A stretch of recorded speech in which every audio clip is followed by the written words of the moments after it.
The lawyer didn't bother easing into it. "She is a thief," he said, voice sharpened for the gallery, polished for the judge. "A glorified nursemaid who manipulated a dying man in his final months. She inserted herself where she didn't belong and walked away with what was never hers." The word nursemaid landed like a slap. Designed to humiliate, to shrink me across the aisle. My sister Olivia let out a sob so delicate it sounded rehearsed. An expensive sound, the kind that comes from years of voice lessons and private grief coaches. She dabbed at her eyes with a linen handkerchief, pale pink, monogrammed. Italian, probably. Everything about her looked curated for sympathy. The black dress that whispered money, the trembling chin timed perfectly with the accusation. I didn't look at her, I didn't look at my parents either. I stayed seated, hands folded, posture relaxed enough to read as careless. When the judge glanced at me, briefly, skeptically, I stood. "I'm just waiting for the gatekeeper," I said calmly. The room stuttered, not silence yet. Confusion first.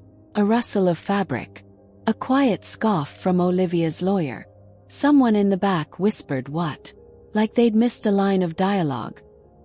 The judge frowned. "Ms. Carter, this is not." The courtroom door opened. He didn't look like salvation, he looked like a mistake, a mid-50s, maybe older. Gray suit worn shiny at the elbows. Shoes that had once been black, now dulled into apology. His tie was crooked, knotted like he'd done it in a moving car. He carried a briefcase so battered it seemed to flinch when set down, the leather scarred with old stickers peeled away. Olivia's lawyer. Tailored Italian suit, silk pocket square, cufflinks that probably had names, turned with a thin smile already loading. "Court is in session," the bailiff snapped, irritated. The man nodded, unbothered. "Walk straight to the clerk. No rush, no drama, just inevitability." "I'm here on behalf of North Meridian Trust," he said, voice flat, professional. "Corporate trustee for the estate of Harold Bennett." Temperature dropped. Not metaphorically. Literally. The air conditioning clicked louder, like the building itself had leaned in. He handed over a sealed envelope. "A legal paper. The kind that doesn't bend." The clerk froze, then passed it to the judge. Olivia's lawyer stood halfway. "Your Honor, I wasn't notified of." "You will be," the judge said, already opening it at my mother's hands clenched in her lap, knuckles bleaching white.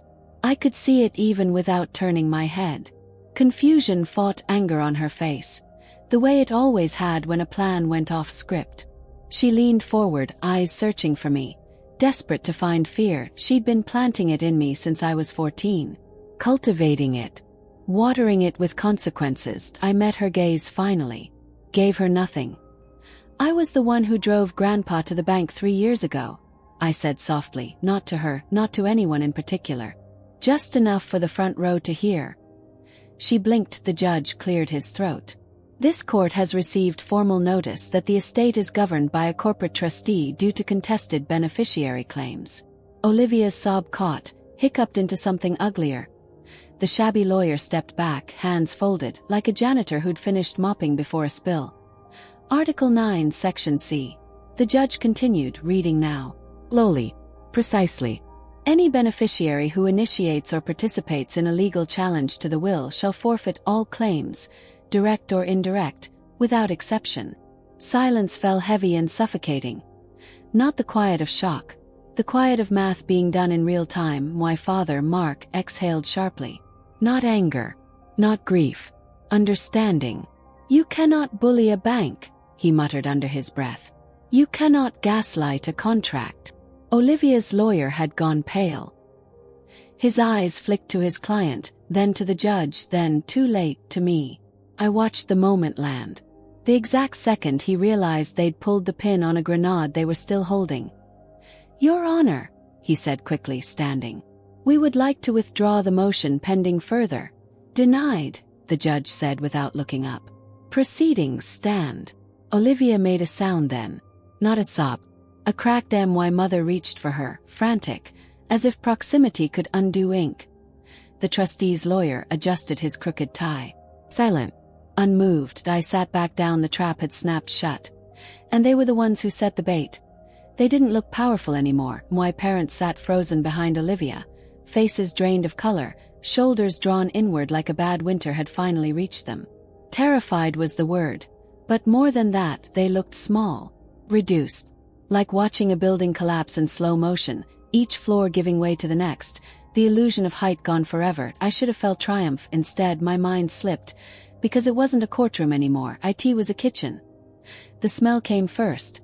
Stale scotch soaked into old laminate, sharp and sour, clinging to the air like a warning. Evening light slanted through the blinds, catching dust motes, turning them into tiny floating verdicts. I was sitting at the table with a swollen jaw and a mouth full of gauze, 14 years old and still half numb from anesthesia, trying not to cry because crying hurt. The bill lay between my parents like a weapon. $12,000. Emergency dental surgery. Infection. Risk of sepsis. Words that had sounded urgent at the hospital and inconvenient at home. My father stood over it, fists braced on the counter. He looked at the number like it had personally insulted him. "Because of you," he said finally, turning toward me. His voice was quiet, controlled. That was always worse. "She bled us dry." My mother made a sound then. Soft, breathy, almost musical. The same sound Olivia had made in the courtroom. Performative grief. She pressed a hand to her mouth, eyes shining, shaking her head like the tragedy was too much to bear. "We were just about to file," she whispered. Chapter 7.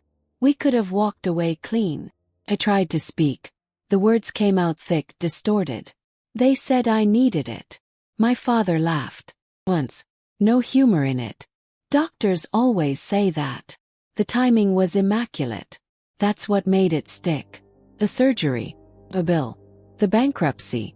All stacked neatly, cause and effect in a way that made emotional sense even if the math didn't. I didn't know math then, so when he said it, when he pointed at me with that quiet certainty and told me my mouth had cost them everything, I believed him. God, I believed him that I took it into my body like a toxin. Curled it around my ribs. I was small enough for it to fit. Narrow shoulders, easy burden. Children are like that. We assume guilt the way we assume gravity. It became family lore almost immediately. We'd still be in the big house if Caitlin hadn't needed that surgery, it was said casually. Holidays. Jokes. As explanation. A jagged rock they could throw at me whenever they needed to feel lighter. And I learned to hold still when it hit point 3 years later. Olivia was born. The phoenix. The fresh start. They said it out loud, unashamed. She arrived after the crash, after the downsizing, after the story had already been written. And she was written as redemption. She got dance lessons and recitals and applause. Private tutors when she struggled. Soft voices and endless patience. Love that was loud and visible and never once questioned. I got the bill. I learned early not to ask for anything. I learned that my needs came with a price tag and my sisters came with smiles. I learned how to disappear in a room while still being useful. By my 20s, I was paying their rent. Groceries. Utilities. Back taxes they pretended were surprises. They framed it as temporary help. Bridge. Family duty. I told myself I owed them. Then my boss taught me how to run the numbers. He was an old accountant with nicotine-stained fingers and no patience for mythology. One night after work, after listening to me explain my situation, he pulled up spreadsheets and bank records and asked me one simple question. "Do you know what actually bankrupts companies like your parents?" I shook my head. "Fraud," he said. "Embezzlement. Creative accounting. $12,000 doesn't sink a multi-million-dollar operation. It barely dents it." The room had gone very quiet. I went home and looked. Really looked. Old filings. Old loans. The timing they'd leaned on so hard. Convenient. The numbers. Only. Money bleeding out long before my jaw ever swelled. The truth was unglamorous. They hadn't been unlucky, they'd been greedy. Stupid. Arrogant. And when the floor gave way, they needed somewhere to throw the debris that a narcissist cannot look in the mirror, so they found me. I was the trash can. Back in the courtroom, my mother finally looked at me again. Not with confusion this time. With calculation. Like she was searching for a way to make this my fault too. I met her eyes. And for the first time in my life, I didn't take the blame. My father looked at me, not with panic. Not with fear, with expectation. It was the same look he'd worn my entire life. Jaw set, eyes narrowed just enough to signal command. The look that said handle this. That said you owe me. He assumed I would stand, say something conciliatory, smooth the edges like I always had. Because in his mind I was still 14, still swollen and apologetic, still desperate to be forgiven for existing. He waited. I gave him nothing. The silence stretched, thick and unmoving, heavy as a tombstone. I didn't shift. Didn't blink. Didn't rescue him from the moment he'd finally earned inside. A single thought settled, cold and precise. You wanted a burden. You just found one. Olivia broke first. It started with a sharp inhale, then a sound halfway between a gasp and a scream. She surged to her feet, clutching her chest, eyes wide and wet, hair falling artfully around her face. The math had finished running behind her eyes. $8 million gone. Not in theory. Not in delay. Evaporated. This wasn't grief, this was terror. My grandfather was brainwashed, she cried, voice cracking perfectly. She isolated him from us. Controlled his medication. Treated him like a prisoner. The words spilled fast now. Rehearsed panic finally unleashed. She paced, gestured, collapsed into her chair and rose again like the stage demanded it. I tried to call. We all did. She blocked us. She turned him against his own family. Her lawyer nodded gravely, emboldened, leaning into the performance. Your Honor, this constitutes potential elder abuse, psychological coercion, financial exploitation. A ripple moved through the gallery. Elder abuse carried weight. Sigma. The judge's mouth tightened. My father seized the opening. It was Christmas Eve, he said hoarsely, stepping forward. Freezing cold. We drove all the way there just to see him. Just to love him. She wouldn't let us in. He shook his head slowly, as if the memory pained him. She laughed at us. Stood there while we begged. Murmurs followed. Someone sucked in a breath. The judge's gaze sharpened, shadow crossing her face. I closed my eyes, because I remembered Christmas Eve. It was 11:30 p.m. They arrived drunk. The pounding wasn't knocking. It was fists and palms and shoulders slamming against the door, rattling the frame. My phone lit up with missed calls as they shouted my name. Olivia's voice high and shrill, laughter breaking through between words. Santa hats crooked on their heads. Half-empty wine glasses sloshing red onto the porch inside. Grandpa was trembling. Do not let them in, he whispered, fingers clawing into my sleeve with a strength that startled me. His oxygen monitor beeped faster, shriller, a panicked metronome. I don't want them to see me like this. He was in a hospital bed in his living room. Tapered, barely conscious, dying. The pounding got louder and my mother shouted through the door. Sweet as poison. Daddy, it's Christmas. His heart rate spiked. 160. The monitor alarm screamed. I called 911 at 11:48 p.m. They were still outside when the paramedics arrived and the courtroom. I opened my eyes. Your Honor, the trustee's lawyer said calmly, standing. May we introduce Exhibit D?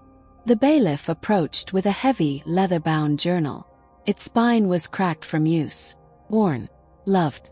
The trustee placed it gently on the evidence table. This is Mr. Bennett's personal record, he continued. He called it the rejection ledger. Olivia stopped crying. The judge glanced down. Then up. Proceed. Alongside the ledger came 5 years of AT&T phone records. Neatly tabbed. Time-stamped. Indifferent. The trustee didn't raise his voice. He didn't need to. March 12th, he said. Ms. Olivia Bennett's birthday. Mr. Bennett placed a call at 9:14 a.m. duration. 4 seconds. Sent to voicemail. No return call. Olivia shook her head violently. That's not. June 19th, the trustee continued. Father's Day. Mr. Bennett waited at his window for 3 hours. He held up a printed page. Text message sent at 5:02 p.m. Are you coming? No reply. My father stood. This is private. The judge's voice cracked like a gavel. Sit down. It's evidence of state of mind. The ledger entries came one after another. Missed visits. Forgotten promises. Voicemails left unheard. Each date a small, documented absence. Each page a quiet bruise. The final entry was read aloud. December 24th, the trustee said. Christmas Eve. He paused. At 11:48 p.m., Mr. Bennett's caregiver placed a 911 call. Medical records show heart rate spiked to 160 following an external disturbance. The room was utterly still. The trustee closed the ledger. Caitlin didn't isolate him, he said. She protected him. I didn't look at my family. I didn't have to. Their story had collapsed under the weight of its own receipts. Olivia's lawyer straightened like he'd been waiting for this. Your Honor, he said, voice sharpened into confidence again. We must address capacity. Mr. Bennett was 89 years old. He was on heavy pain medication. He exhibited paranoia, confusion. He mixed up names. Olivia nodded eagerly, seizing the cue. He didn't even know what he was signing. Caitlin put a pen in his hand and told him where to write. The accusation hung there. Clean, poisonous, designed to undo everything. The judge turned to the trustee. Capacity evidence. I stood before anyone else could speak. I knew this day would come, I said, not defensive. Not emotional. Prepared, the trustee inclined his head and gestured to the clerk. Exhibit D, Your Honor. Supplemental. 2 affidavits were handed up. Clinical. Boring in the way truth often is. Both from board-certified forensic psychiatrists, the trustee said. Independently retained. Evaluations conducted the same morning as the trust amendment. Olivia's smile faltered. They found Mr. Bennett oriented, lucid, and fully aware, he continued. Time, place, person. No evidence of delusion. No cognitive impairment sufficient to invalidate consent. The judge leaned forward. Were these sessions recorded? Yes, the trustee said. Video and audio. The courtroom monitor flickered to life. My grandfather filled the screen. Not weak. Not confused. Older, yes, but sharp-eyed, upright, irritated at being questioned like a child. I'm doing this because Olivia has plans for my money that don't include my values, he said clearly. She calls it investing. I call it burning it to stay warm. A murmur rippled through the room. The video timestamp showed the date. Time. The same morning. He requested the evaluations himself, the trustee added. Cost was $5,000 per day per examiner. The judge raised an eyebrow. Who paid? Mr. Bennett, the trustee replied, handing up copies of cancelled checks. Cleared 3 months prior. Memo line reads, Capacity exam. Olivia's lawyer opened his mouth. Closed it. The judge turned slowly back to counsel. You swore under oath that the decedent lacked capacity. Yes, but this court now has video proof of lucidity, the judge said. Her voice hardened.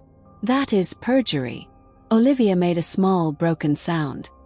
And attempting to seize assets under that claim constitutes attempted fraud, the judge continued. Petition dismissed with prejudice. A sanctions hearing will be scheduled. She paused. The no contest clause is triggered. The words landed like a guillotine. Olivia stood abruptly, chair scraping loud enough to echo. No, that's not. Ms. Bennett, the judge said, not raising her voice. You will leave this courtroom with nothing. The gavel came down. I didn't breathe until the doors closed behind us. The parking lot smelled like hot asphalt and exhaust. Late afternoon sun glared off polished metal. My family stood beside the leased Mercedes like a collapsed photo shoot. Suits wrinkled, faces gray, eyes darting. My father reached me first. We can fix this, he said urgently. Appeal. Arbitration. We split it. You don't need all of it. I looked at him. Taken care of, I said softly. Like when you put the utilities in my name and ruined my credit? He flinched. I'm drowning, he snapped. Debts. The house. You were finished 15 years ago, I said. You just used me to keep the lights on. Olivia grabbed my arm, nails digging in. You can't do this to us. I didn't pull away. I just looked at her hand. A security guard shifted closer. She let go of my mother sank to the curb, wailing, hands in her hair. We have nothing. I turned back to my father. You're right, Dad, I said. You have nothing. I paused. But at least you don't have a burden anymore. I walked away without looking back. 3 weeks later, my phone rang while I was folding laundry. The trustee didn't waste time on pleasantries. Transfer is complete. Just like that. Liquid assets deposited. Deeds recorded. Titles reassigned. The final court order entered and sealed. Clean and irreversible. The numbers sat in my account, real and quiet, not flashy. Just done. Justice rarely looks dramatic after the fact. It looks administrative. That he updated me anyway. Olivia had walked away with nothing but invoices. $150,000 in legal fees and a bankruptcy attorney already retained. Chapter 7. The irony wasn't lost on me. My parents fared no better. An IRS audit had begun quietly, the way real consequences always do. Business debt discrepancies. Old filings revisited. The past, it turned out, had receipts too. When the call ended, I didn't cry. I drove instead. Grandpa's study still smelled like him. Old paper, lemon polish, the faint medicinal edge of oxygen tanks long removed. Late afternoon light slanted across his desk. Everything exactly where he'd left it. The ledger sat in the center. Battered leather. Soft from use. That I picked it up carefully like it might bruise. Inside, page after page of small, neat handwriting. Missed visits. The record of being slowly abandoned. Tucked into the back was a folded sheet I hadn't seen before. A final entry. If you are reading this, it began, then I was right. He wrote about watching. About patterns. About how people change when they think you're no longer useful. He wrote that he saw the truth long before the lawyers did. You were the only one who paid my dues, he wrote. Not with money. With presence. He knew that he'd known exactly who I was. And who they were. That I wanted to protect you. The last line read. From people who only see a bank account. I closed the book and pressed my palm against it, breathing in once, steady and full. Then I went home. That night, I opened my phone and scrolled to contacts. Dad. I stared at the name for a moment longer than necessary. I didn't block it. I hit delete. Olivia to delete. My mother. Delete. One by one. It wasn't dramatic. There was no rush of anger, no shaking hands. Just clarity. Clean. Surgical. They weren't family anymore. Just strangers who used to know a girl who paid their rent. I set the phone down and turned off the light. And this time when they came knocking, I didn't open the gate.